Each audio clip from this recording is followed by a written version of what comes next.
Oimbore kono en gokinyi kora bro musi no yawre koni to en otieno saa 3:16 kama indi. Erokamano ahinya. Ubende nuyudo thuolo mano mar luto ombulu. Akia ni Canada kanyo ero e un joluto ombulu adita untiere kod kuonde luto ombulu marom nade? Canada ne oyudo thuolo mar kata waluongo ni Kenyan Canadians no oyudo thuolo mar luto ombulu for the first time in Kenyan history.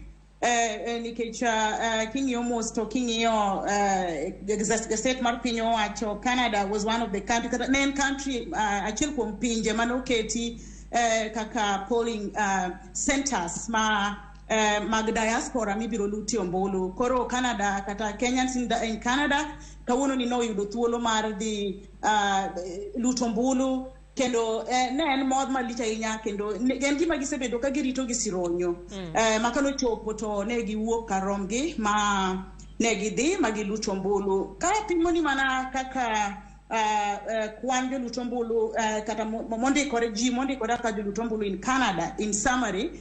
So in Ottawa nitiere kwan kata nitiere kwan joluto ombulu mondikore kaka magin kwan mar 112 kaito Toronto nitiere kwan jogo mondikore kaka joluto ombulu 167 and then Vancouver nitiere kwan mar joluto ombulu maromo 87. In total the total number of registered voters kata jogo e mondikore kaka joluto ombulu Canada mangima 366. Ang'eni en kwan matin but mana kanyisi no jael en gimotimore mokwongo historia mar Canada to gi Kenya and or Kenyans in diaspora in Canada kaindi. Koro wawacho ni mano endo jomochako kaka joma nochako kawuono nochaka to nikech en gima pod bro dhi mbele wageno ni ji bro bedo gi kwan mamalo mag jo luto ombulu mowuok Canada. Mano kanyero beti itemo wacho ni mendi okang' mokata thuolo mokwongo ma jo Kenya mantiere piny Canada oyudo thuolo mar luto ombulu. Mana diri, Erokamano. To bende ka wang'iyo ing'eni kwan jo Kenya ma bende nitiere pinje ma oko gin kanyero madiroma 2 milion kata kamano jogo manondikore mar luto ombulu gin 10,444 ma bende wacho ni kwani duto noko luto ombulu. En ang'o matimre challenge kata pek dibed ni kanye? Aparo ni mana kaka nyisi no endo achiel kuom ng'eni gimoro katimore kamoro mokwongo to nyaka bedie gi ich matini neno ka dhano wacho ni to bende na diera jomo believe ni otimore nitie yudo ka IEBC oro ne jo Kenya notice chon kendo gine bedo push mondo gi register kaka joluto ombulu to aparo ni nikech en gima ne timore tilo mokwongo wabro wacho ni wabro miyogi wawacho nang'o wabro yienegi kata wabro kawe kamano but wa hope no bro dhi maber. Mar ariyo kata ndalo mabiro mar ariyo gima nyalo wacho maduong' gi Canada kaindi ma aparo ni ne watemo wuoyo kata gi officers mag the Kenya High Commission ni Canada en duong' mondo gi convey the message to Kenya nikech Canada duong'. Canada, the cities in Canada dongo iyudo ka the greater kata GTA kata greater Toronto area duong' kendo duong' kabisa. Tiyudo ka idong'eno kaka nyisi ni polling lakini sekono ni polling centers mane nitie the polling station mane nitiere yudo ka nitiere one polling station in Toronto and machielo nitiere Ottawa the Kenya High Commission kato machielo yudo ni nitiere Vancouver kende in BC king'iyo duong' malich yudo ni iparo ni jo Kenya modak kuonde mamoko nikech mondi wuok kata let's give an example of Ontario. Kamantin is Ontario, it's Ottawa, but the distance bor kabisa mundi chop kai kaunde it's about 1 hour. Chalo ngama owuok ka Nairobi kadhi Mombasa mondo kiluto ombulu.